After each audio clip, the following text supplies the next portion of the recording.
ಕರ್ನಾಟಕ ಸರ್ಕಾರದ ಮಹತ್ವಾಕಾಂಕ್ಷೆಯ ಯೋಜನೆಯಾದ ಶಕ್ತಿ ಯೋಜನೆಯಡಿ ಮಹಿಳೆಯರಿಗೆ ಉಚಿತ ಪ್ರಯಾಣದ ಸೌಲಭ್ಯವನ್ನು ಕಲ್ಪಿಸಲಾಗಿದೆ.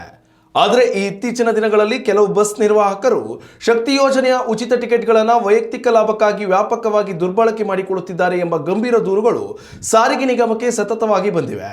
ಮುಖ್ಯವಾಗಿ ಪುರುಷ ಪ್ರಯಾಣಿಕರಿಗೆ ಅಥವಾ ಹೊರ ರಾಜ್ಯದ ಮಹಿಳೆಯರಿಗೆ ನಿಯಮಬಾಹಿರವಾಗಿ ಶಕ್ತಿ ಟಿಕೆಟ್ ವಿತರಿಸಿ ಅವರಿಂದ ಪೂರ್ಣ ಹಣವನ್ನು ಪಡೆದು ತಾವೇ ಇಟ್ಟುಕೊಳ್ಳುವ ಮೂಲಕ ಸಾರಿಗೆ ನಿಗಮಗಳಿಗೆ ಕೋಟ್ಯಾಂತರ ರೂಪಾಯಿ ಆರ್ಥಿಕ ನಷ್ಟ ಉಂಟು ಮಾಡುತ್ತಿರುವ ಪ್ರಕರಣಗಳು ವರದಿಯಾಗಿವೆ.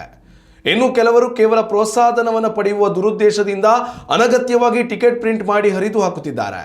ಇಂತಹ ವ್ಯವಸ್ಥಿತ ಅಕ್ರಮಗಳಿಗೆ ಶಾಶ್ವತ ಬ್ರೇಕ್ ಹಾಕಲು ಕೆಎಸ್ಆರ್ಟಿಸಿ ವ್ಯವಸ್ಥಾಪಕ ನಿರ್ದೇಶಕ ಶಿವಕುಮಾರ್ ಅವರು ಹೊಸ ಕಟ್ಟುನಿಟ್ಟಿನ ನಿಯಮಾವಳಿಗಳನ್ನು ಜಾರಿಗೊಳಿಸಿದ್ದಾರೆ. ಈ ಮಾರ್ಗಸೂಚಿಗಳ ಅನ್ವಯ ಟಿಕೆಟ್ ದುರುಪಯೋಗದ ತೀವ್ರತೆಯನ್ನು ಒಟ್ಟು 3 ಪ್ರಮುಖ ವಿಭಾಗಗಳಾಗಿ ವರ್ಗೀಕರಿಸಲಾಗಿದೆ. ಕೇವಲ 3 ಟಿಕೆಟ್ಗಳವರೆಗೆ ದುರ್ಬಳಕೆ ಕಂಡು ಬಂದರೆ ಅದನ್ನು ಸಾಮಾನ್ಯ ಲೋಪ ಎಂದು ಪರಿಗಣಿಸಲಾಗುತ್ತದೆ. 4 ರಿಂದ 5 ಟಿಕೆಟ್ಗಳ ವಂಚನೆ ಪತ್ತೆಯಾದರೆ ಅದನ್ನು ರೆಡ್ ಝೋನ್ ವ್ಯಾಪ್ತಿಗೆ ಸೇರಿಸಲಾಗುತ್ತದೆ. ಅದಕ್ಕಿಂತ ಹೆಚ್ಚಿನ ಪ್ರಮಾಣದ ಭಾರಿ ಅಕ್ರಮಗಳು ಕಂಡು ಬಂದಲ್ಲಿ ಅದನ್ನು ಅಸಾಧಾರಣ ಪ್ರಕರಣ ಎಂದು ಪರಿಗಣಿಸಿ ಕಠಿಣ ಕಾನೂನು ಕ್ರಮ ಕೈಗೊಳ್ಳಲಾಗುತ್ತದೆ. ಮೊದಲ ಹಂತದಲ್ಲಿ ತಪ್ಪು ಸಾಬೀತಾದ ಸಿಬ್ಬಂದಿಗೆ ಭಾರಿ ಮೊತ್ತದ ಆರ್ಥಿಕ ದಂಡ ವಿಧಿಸುವ ಪ್ರಕ್ರಿಯೆ ಚಾಲನೆಗೊಳ್ಳಲಿದೆ.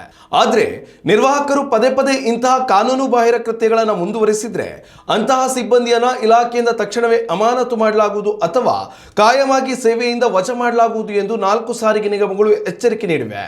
ಈ ಕಠಿಣ ನಿಯಮಗಳ ಮೂಲಕ ಸಾರ್ವಜನಿಕ ಹಣ ಪೋಲಾಗುವುದನ್ನು ತಡೆಯಲು ಸಾರಿಗೆ ಇಲಾಖೆ ಮುಂದಾಗಿದೆ.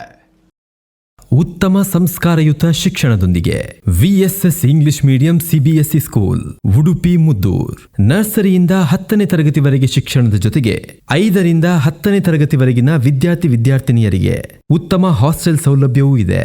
ನಿಮ್ಮ ಮಕ್ಕಳ ಪ್ರವೇಶಾತಿಗಾಗಿ ಈ ಸಂಖ್ಯೆಗೆ ಕರೆ ಮಾಡಿ.